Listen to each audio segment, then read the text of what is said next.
suis sur ma chaîne YouTube pour 7 jours, 7 recettes en pyjama. Pourquoi cette recette en pyjama? Bien évidemment parce que ce pyjama est absolument magnifique et qu'il méritait d'avoir sa place sur YouTube, bien entendu.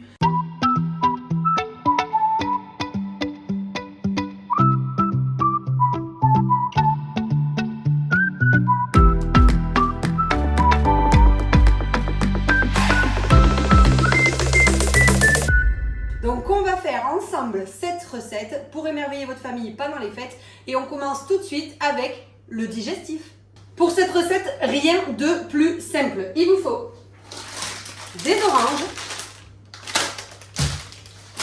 il vous faut une bouteille de rhum, normalement 55 degrés, mais j'ai pas trouvé ce que je voulais donc je vais adapter. Il vous faut aussi une bouteille de sucre de canne, des bâtons de cannelle, de la vanille. En bâtonnet, c'est préférable, mais si vous n'avez pas, bien sûr, de l'extrait de vanille, ça suffira amplement.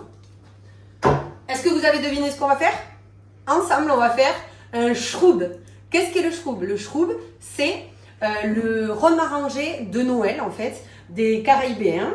Donc, en gros, c'est un rhum arrangé à l'orange et aux épices de Noël. Voilà. Donc, on est parti pour faire un shroub ensemble. Pour commencer, rien de plus simple. On prend des oranges. J'ai commencé un petit peu ici avec des vieilles oranges que j'avais évidemment parce qu'on peut tout utiliser. Et on va les zester. Voilà, donc on va faire des zestes d'oranges comme ceci. Avec toutes les oranges qu'on peut. Idéalement, pour 2 litres de rhum, il vous faut 30 oranges. Donc 2 litres de rhum, 30 oranges. Moi, je ne vais pas en faire 2 litres. Je vais en faire un petit peu moins. Je préfère vous faire un petit disclaimer tout de suite. Et je le mettrai aussi dans la vidéo. Bien entendu, l'abus d'alcool est dangereux pour la santé à consommer avec modération. Donc, on va zester toutes les oranges. L'idéal, c'est justement de zester que la partie orange, hein, pas le blanc. Parce qu'en fait, le blanc, c'est ce qui apporte l'amertume à tout ce qu'on fait avec du zeste. Donc, quand vous zestez un citron, que vous zestez une orange, de préférence, il ne faut zester que la partie orange et pas le blanc. Voilà. Donc, je vais zester toutes ces oranges. Et ensuite, donc j'ai mis mon four à chauffer, à préchauffer à 65 degrés. Et les zestes vont partir à sécher pendant 2 heures à 65 degrés. Pour les faire sécher, rien de plus simple, j'ai préparé une plaque. Alors moi j'ai pas de plaque, j'ai une grille, mais c'est exactement pareil, avec un papier sulfurisé. Et on va mettre tous les zestes sur la plaque, comme ceci. On les étale bien pour que tout soit bien aéré. Voilà, et une fois que vous avez zesté toutes vos oranges, ça part au four, donc 2 heures à 65 degrés.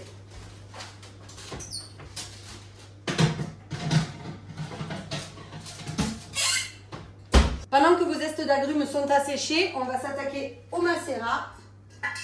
Pour ceci, on prend un bocal. Donc là, je viens de le laver. Vous pouvez le stériliser. Vous le laissez tremper pendant 2 heures ou 1 heure dans une eau à 100 degrés. Ça fonctionne. Je vais le sécher bien l'intérieur pour pas qu'il y ait trop d'eau. Voilà, j'ai tout arraché évidemment. Tac. Donc vous pouvez faire ça dans une bonbonne, dans un saladier, dans ce que vous voulez. Moi je vous conseille ça parce qu'on va laisser macérer le rhum pendant quelques jours ensuite. Donc il vaut mieux le mettre dans quelque chose d'hermétique. Donc on prend une bouteille de rhum. Je vous mettrai la recette, le détail de la recette en description tout à l'heure. Donc pour 1 litre de rhum, on met un demi-litre de sucre de canne. Donc je prends un petit bol doseur et je vais mettre 50 centilitres de sucre. Hop là.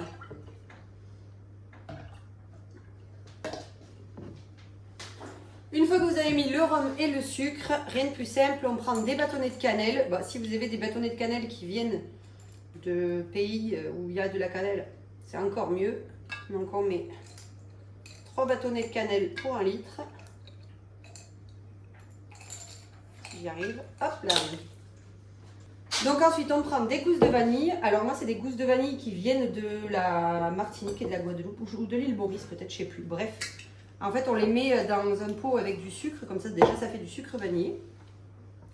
Et ça nous permet d'avoir des vraies vanilles. Elles sèchent en fait. Donc on a de la vraie vanille. la gousse a séché. Et on peut les conserver pendant bien longtemps. Donc ça, c'est une petite astuce. Si jamais vous ramenez de vos voyages de la vanille, il ne faut pas hésiter à la mettre dans un pot avec du sucre pour qu'elle sèche. Et comme ça, vous avez de la bonne vanille fraîche, en gros, pour tous vos gâteaux toute l'année. Donc moi, une fois que j'ai coupé en deux la vanille, j'enlève un petit peu les petits grains, même s'ils vont se mélanger après. Mais au moins, comme ça, ça les fait sortir le goût plus vite. Voilà, hop, une demi. Je vais en mettre une autre. Une gousse de vanille, c'est suffisant pour 1 litre de rhum.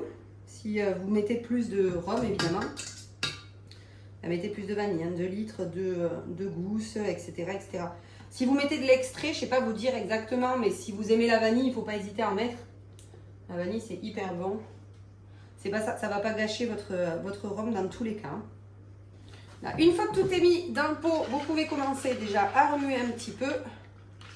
Voilà, pour que la vanille, la cannelle commence à se mélanger avec le rhum et le sucre. Il n'y a plus qu'à attendre les zestes qui soient bien secs pour pouvoir les rajouter à la préparation. Et ensuite, on laissera macérer. Les zestes sont maintenant bien prêts. On va les sortir du four et les rajouter à la préparation. Donc on voit que les zestes ont bien séché.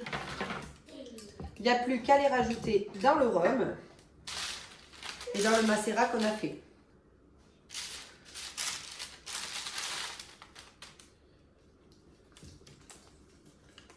Hop là. Donc on met tout, oui effectivement c'est beaucoup. J'en ai fait beaucoup parce que je veux rajouter aussi après, rallonger un petit peu mon rhum. Hop. Parce qu'après, vous pouvez le faire à l'infini, bien évidemment. Vous rajoutez des zestes, vous rajoutez de la vanille, vous rajoutez de la cannelle, vous rajoutez du rhum, du sucre de canne. Voilà. Et là, on va le laisser bien macérer, cette petite préparation. On part sur minimum 5 jours. Donc, prenez-vous quand même un petit peu à l'avance pour le faire pour les fêtes de fin d'année. Mais minimum 5 jours. Et après, on peut le garder une éternité. Donc, en fait, si vous pouvez le laisser ensuite dans la jarre et comme je vous dis, le rallonger au fur et à mesure quand vous avez envie d'en refaire. Donc là, il part pour 5 jours minimum.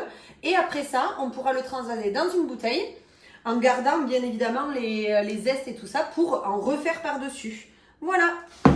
Je suis ravie d'avoir fait cette recette avec vous. Je vous remercie de m'avoir écouté. On n'oublie pas, on like, on commente, on s'abonne. Et demain, une nouvelle vidéo exprès pour les fêtes. Merci, à bientôt YouTube.